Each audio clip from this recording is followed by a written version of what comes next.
for my presentation, Link Building in 2025, Creating Strategies Based on Relevance and Link Diversity. We'll give people a minute or two here to hop in, but I do have a lot to go over, so we'll probably jump into it pretty quickly. As you might be able to tell, I'm not pre-recorded, I am live.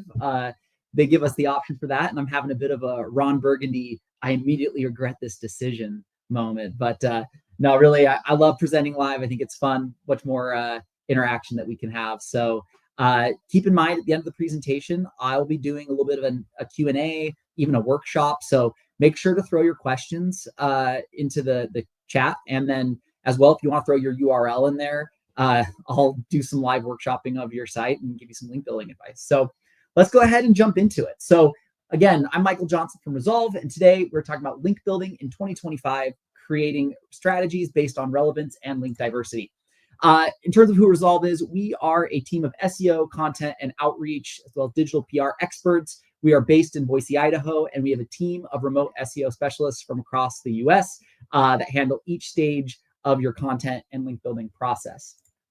My name is Michael. I am the CEO here. I've been in the SEO industry, and more specifically the link building industry, for about 12 years now. Over that time, I've developed strategies for hundreds of companies, ranging from SMBs all the way up to Fortune 500 brands that you know and love and see every day. You may have seen me around. I've been on the circuit for a minute now. I've spoken at SMX in the past, Content Marketing World, spoken at Search Engine Journal, American Marketing Association, State of Search, etc. And really what I try to do with my presentations is it's really about grabbing all of the wisdom and data and information that I've gathered over that time, meeting people at trade shows, helping them solve their problems, speaking at all these different conferences, working with industry experts. And I try to create something that is actionable for you, something that you can walk away from the presentation today and start doing something, start building links, start finding new opportunities for your business to grow. So what we're going to cover today. First, we're going to talk about the history of link building. Why do we think about links that we do? Try to challenge some of those paradigms that we view things through. We'll talk a little about spam brain and what that means for SEO and link building. We'll talk about relevance and diversity and why those are the things that you should be looking at rather than looking at domain authority or domain rating. Next, how to build out a winning link building system for your company. So we'll actually provide you some real tactics and strategies that you can use. And then, like I said, at the end, FAQ or a Q&A and workshop time. So the history. Google started in 1996. In 1998, links were discovered as a core part of the algorithm, PageRank, right? And SEOs figured this out, and they did what SEOs do, which is abuse the heck out of it. And this is where you start seeing things like, get your 14 PR7 plus social bookmarking links, all of that to just, all that's based around this little toolbar PageRank that we want to use as our ultimate measure of quality links, right?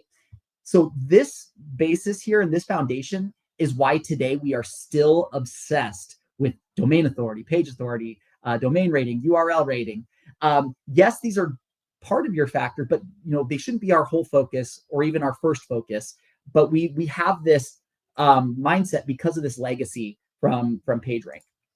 So in terms of algorithm updates, in 2012, Google released the Penguin algorithm update to battle link spam. It was the first of many link-focused algorithm updates that we've seen over the past decade, leading up to a couple of years ago now when Google released the Spam Brain update.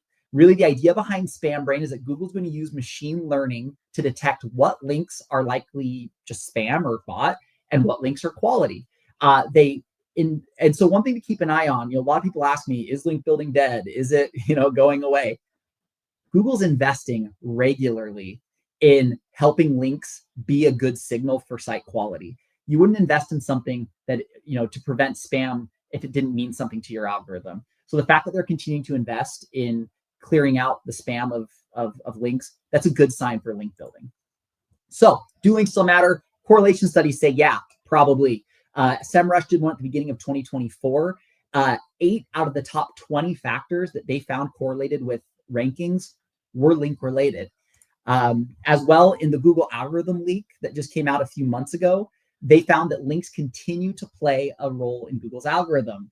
Links matter. This is an article on Search Engine Land. Shocking, I know. But here's what they said. Link diversity and relevance remain key, the documents show. So we see something here that maybe is a little bit different than our preconceived notions about link building, just chasing metrics, but that instead we should be focusing on link diversity and relevance. So this is a moment where I get to gloat a little bit, because I, for years and years now, have been talking about relevance. So this is my I told you so moment, that relevance really should be the basis and the focus of how we build links.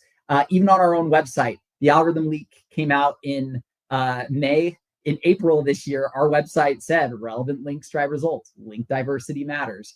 These were the things that we've always kind of based our focus on here. So nice when you get a little validation there. So what can we learn? Number one is, if you were looking at links from the same lens that you were 10 years ago, you're probably not thinking about it right. Google cares about links and they infect rankings. Again, why invest time and resources into updating something that doesn't matter? Google's just trying to cut out the noise so that they can get to the links that really matter.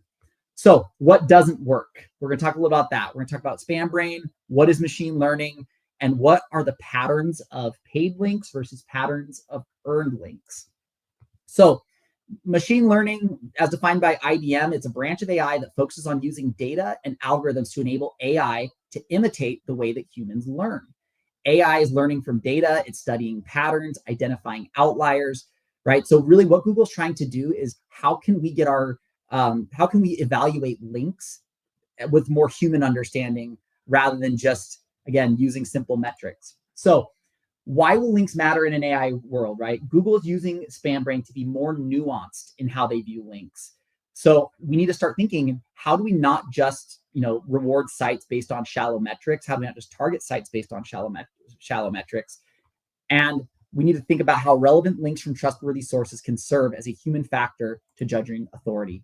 Kristen Tinsky from Fractal did a post a few months ago I thought was really great. She talked about how in a world that's going to be, it already is, and it's going to continue to be so saturated with AI, dead internet type stuff, links can continue, off-page signals and links can continue to be a real good, solid human factor within for Google in ranking content.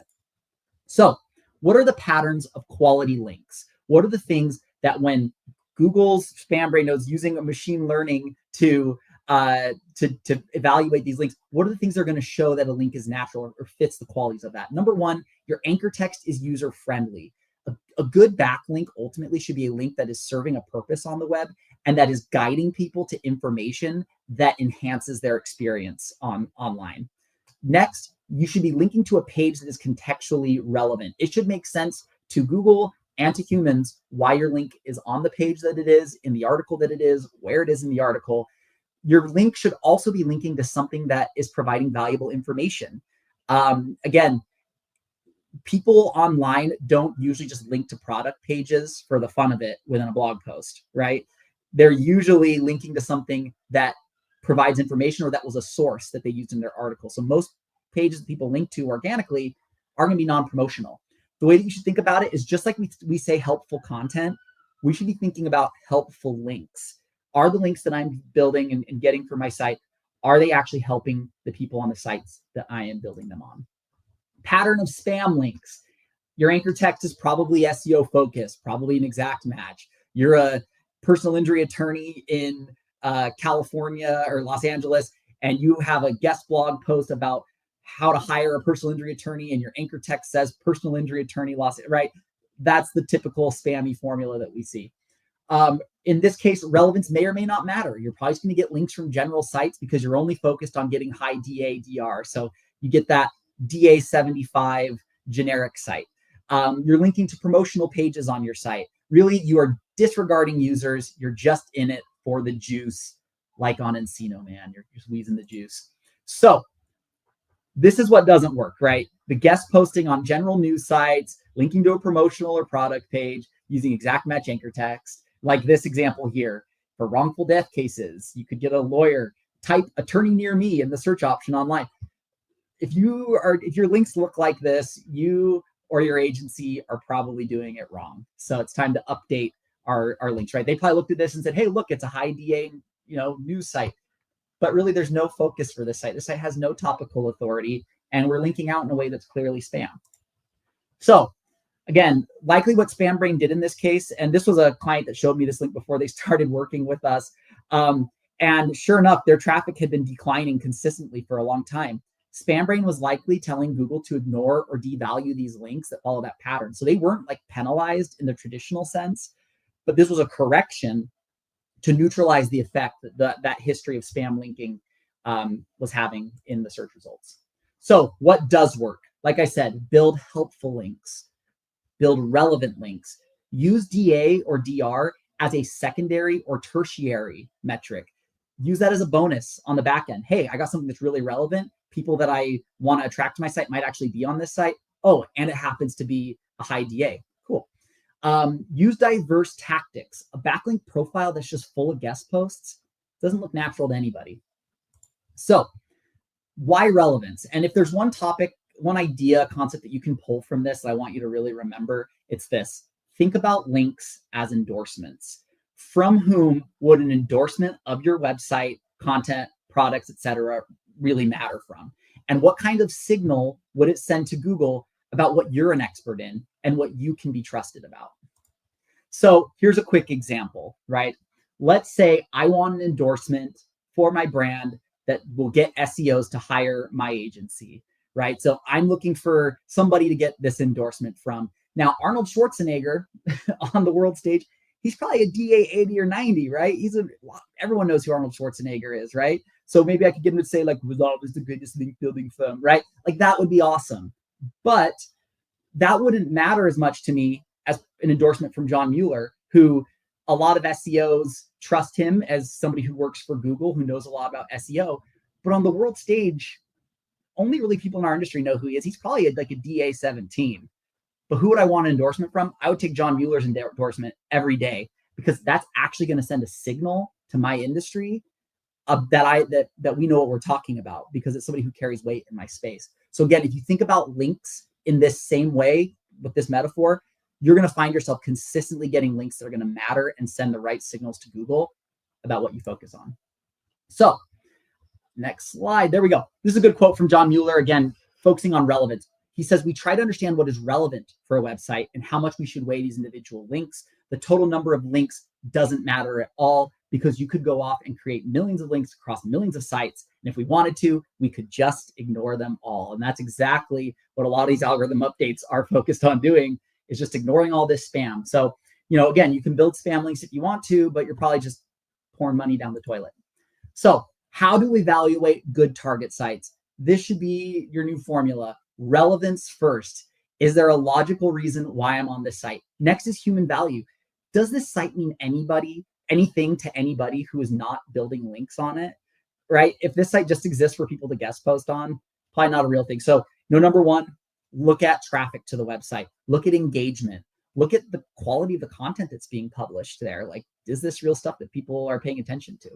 Then start to look at trust. And as part of your trust, you can look at authority. Say, like, does it have a high domain authority? Are they in a good backlinking neighborhood?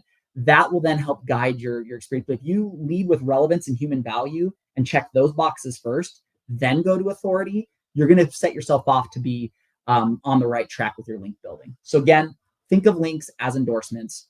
Who do I want endorsements from, and who will they matter from?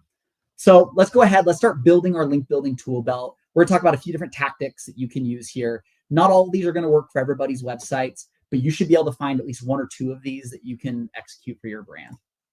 So first, resource link building. It's old school. I still love link building. Why? Number one, it's purely editorial. You are reaching out to somebody to show them something on your site that's nice, that's great, that's helpful, and they're adding it to their page because their users will appreciate it. Usually it's associated with legitimate organizations, sometimes from sites like .edus, .govs, and .orgs that everybody loves to get links from. Also, you're often getting links on pre-existing pages that now, when we go into the authority side of things, have their own pre-existing page authority that you can tap into. But keep in mind, this will generally require a resource on your website that is worthy of links. So let's talk a little bit about that, about how we can create a piece of content that is worthy of these types of links. So let's say you're Dentrix.com, they're a dental software company, And we want to find a way that will connect dental software to an audience that has a lot of resource pages dedicated to them. So I'll start off by doing some research. I'm going to think about what kinds of pages link out on the web. Resource pages and links pages, right? So what kinds of audiences have a lot of resource pages dedicated to them? What kinds of resources are being linked to on these resource pages? And what topics are being mentioned or are not being mentioned? And how can I fill gaps to provide a unique take that will be worthy of being added? So while I was doing some competitor research, I found this website, Byte, and Byte had this awesome guide, a guide to dental care for children with autism.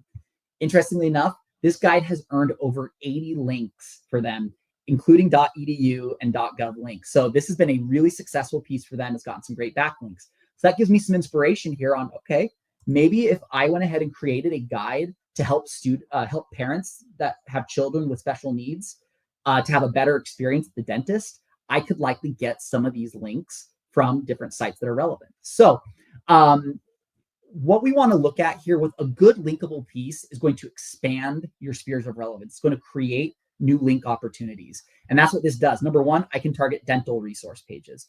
I can target parental resource pages, so resources for parents. I can target resource pages that are dedicated to the different conditions that I mentioned in my article. So we've now created a guide or a piece of content that connects us with 3 different spheres of relevancy. So we have a good number of folks that we can reach out to. So creating a link generating guide, summarize, you're going to create a top of the funnel audience focused piece. You're going to look for what kinds of pages people generally link from, see what kind of trends you can see in terms of what's working, what's not. You're then going to create your own piece that is similar yet provides its own unique value. So how do you promote that content? We're going to talk about that. So what makes a good target site? Like we said, relevance first, then engagement, then trust or authority. Don't let a lower DA prevent you from getting great relevant links. And here's an example. I'd ask you this question. If you're a dental software company, why wouldn't links from actual dentists be a good link for you, right? When you talk about getting an endorsement from someone who knows what they're talking about, who has experience, the dentists who are potentially using your software are about as good as it gets. So look at all these links on different dental websites, the Associates for Oral Surgery, Your Smile Docs. All these are dentist sites that have dental links and dental resources page. DA15, DA19, DA21. A lot of people would throw these links aside. Don't. These are great endorsement. If you think about links as endorsements, these are going to be links that really matter and that send good relevant signals about your brand and what you're an expert on. Do they actually get links? This is quite a bit of hassle. My team, we build these guides out and promote them all day long, every day. So is it worth it? Yes, absolutely. This is a guide that we created for one of our clients. It was preventing ransomware attacks for SMBs. Now our client told us we only work with enterprise businesses, so we don't, want to target SMBs. But how many resource pages are out there to help big business? Not very many, right? Most people want to help the little guy. They want to help entrepreneurs. So we were able to get the client on board with this, and we got links from University of Buffalo. We got links from South Texas College, from University of Iowa. We were able to get some awesome backlinks for the client by creating a guide. The next one we can talk about is digital PR. Again, digital PR is the process of getting journalists to write about you and link out to you. So there's a few different routes that you can go about doing this. Number one is you got to create a piece of newsworthy information that will pique journalists' interest, provide them with a story, right? So you can do this by getting public data, from government sites or even from Google search. I love using Google search data to come up with interesting headlines. If you have your own proprietary data or surveys or research you've done, that's helpful. Or get weird with it. Do something that's fun, zany, that will make some news. Then you're going to identify relevant beats that make sense for you to be on. You're going to find the trends and topics that are associated with those. So that's going to help you find the demand. Then create content that satisfies that demand, that is tapping into those trends and stories that you see coming up on the horizon. So a quick example, we had a client that was an aquarium.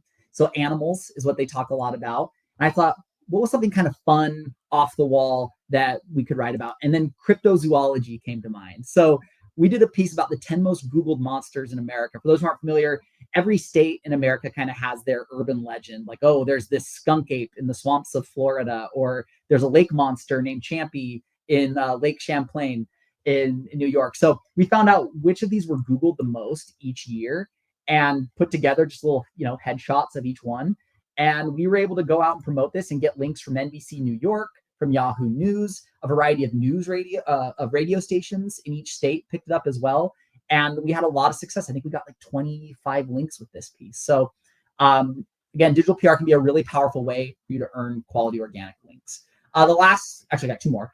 Good guest posting. Again, there's a lot of bad guest posting, but there is still ways to do good guest posting. Again, helpful content, helpful guest posts. The number one thing you need to make sure is that you are actually writing something that is helpful and valuable to the audience on the site that you're writing it for. Is the link that you're placing within the article providing further insight and value to your article? And will the user come to a page they expect to when they click on that link? Again, relevance, whether the domain is relevant to your domain or if the article that you're writing is relevant, but you need to make sure there's a logical reason why you exist. If you're planning on just paying somebody to throw up low value, low quality, or advertorial content for your brand, I don't think you're going to have long-term success with guest posting. So here's a few different strategies that you can use to find sites for guest posting. The classic is Boolean site finding. You're going to use different Boolean operators based on industries, audience, niches, and then you could do something like write for us, right? And then that will help you find sites that are probably going to accept guest posts. The pros of this approach is that you're going to get a lot of sites.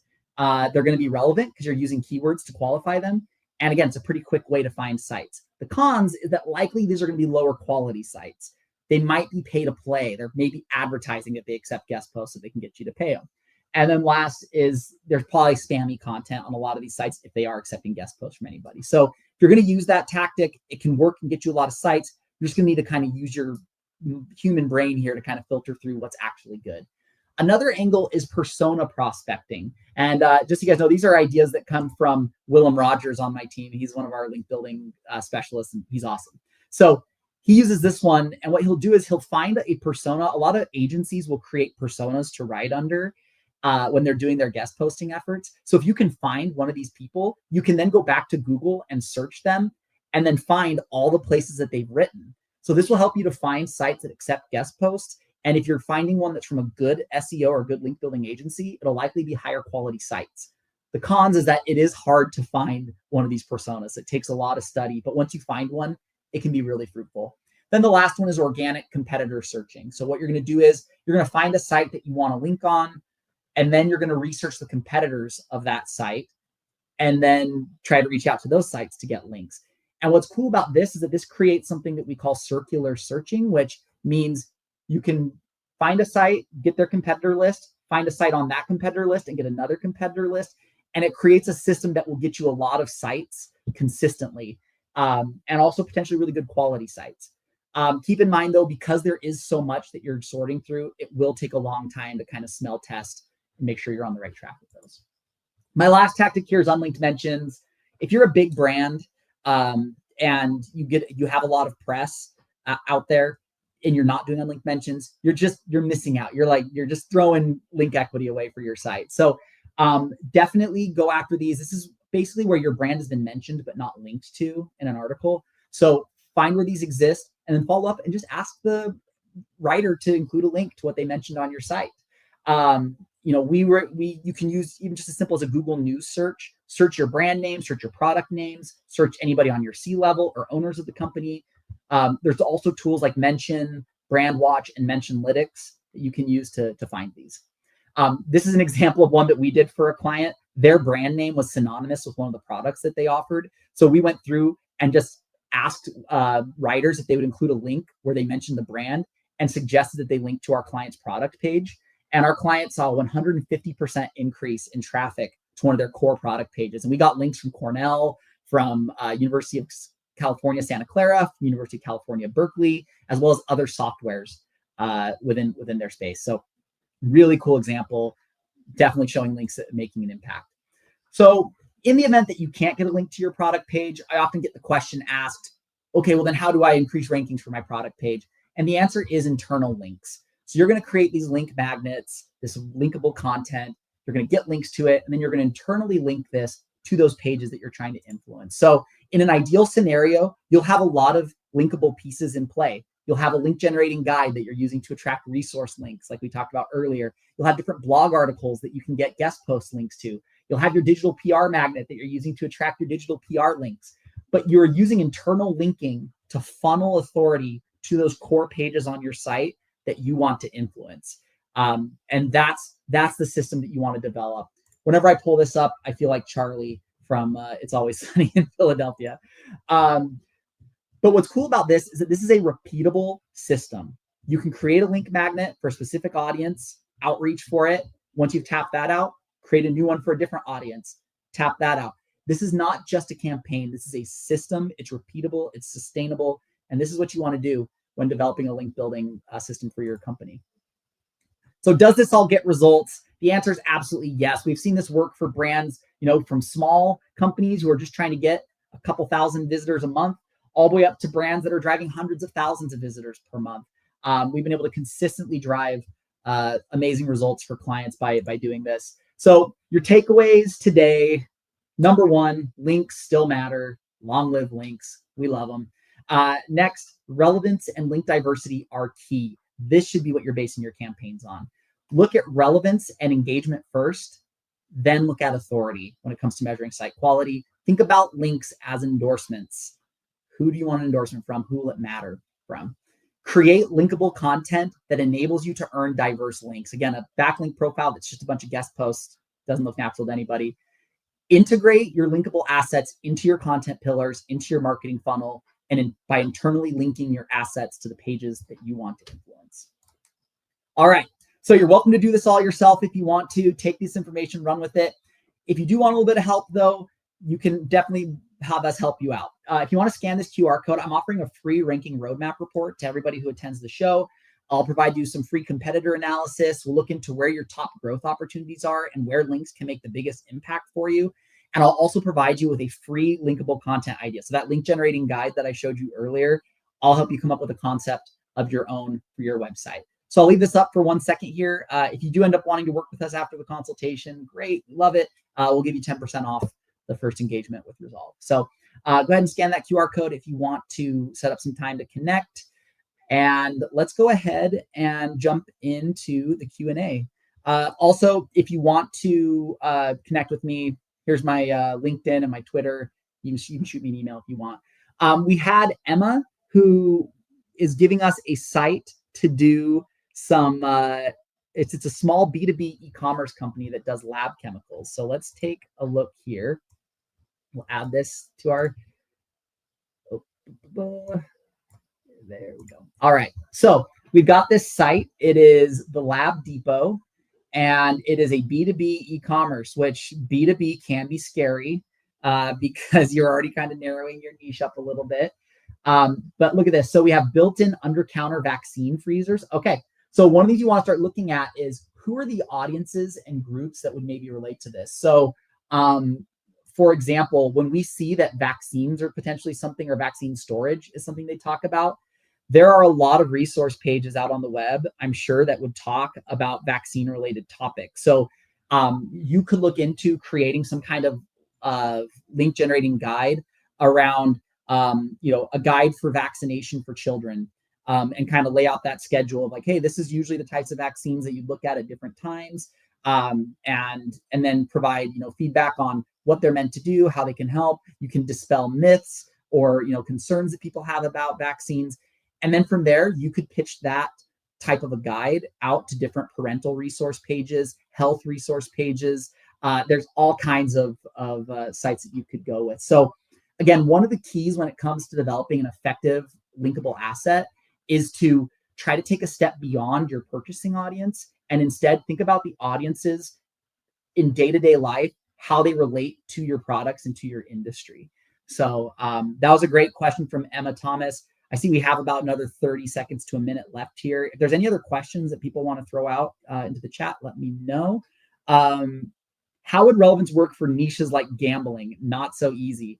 Yes, it is very difficult. Building links in anything like CBD, gambling, payday loans, very difficult. So you have to create something that is exceptional, that is very valuable to audiences. So when it comes to gambling, you'd want to look at a few different things. Let's say you're doing like poker or something like that. You'd want to create something that will speak to the enthusiast sites out there.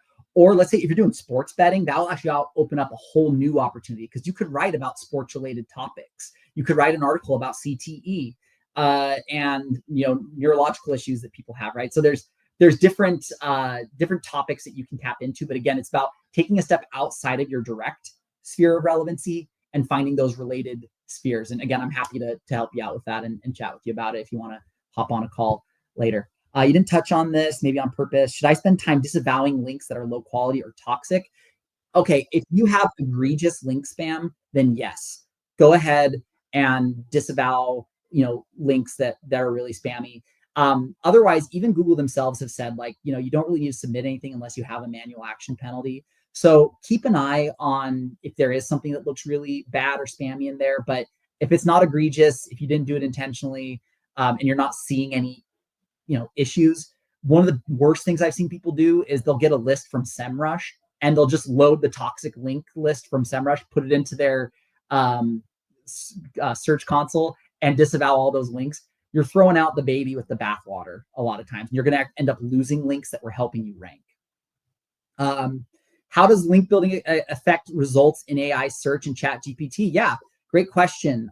So when it comes to chat GPT, right, it's using Bing for some of its search related stuff. And then on AI overviews, again, it's the same thing. It's using Google. I've heard it often said that if you're not ranking in the first 15 results or so on Google, your chances of showing up in the Google AI overviews is very low. So if you do things that play well into the traditional algorithm for Google, you're going to give yourself a better shot of ranking in those. So yeah, it will still play a role, but again, think about how you can actually provide get links that are going to signify real value, not just faked value. What would you consider as egregious? If you have an entire guest post campaign with the same exact match anchor text over and over and over again, I would maybe view those as egregious. If you've just got a ton of comment spam links that you've built in the past, that could be considered egregious. So some of those things would be things I look for. There's no one or two ways of being extremely spammy when it comes to link building, but those are a couple of examples. I know I'm a couple minutes over. If the SMX folks are okay with it, I'm happy to still answer a couple more questions. Otherwise, I can let y'all go, but I don't know if you guys want to let me know in the chat if you want me to hang out for another minute or two.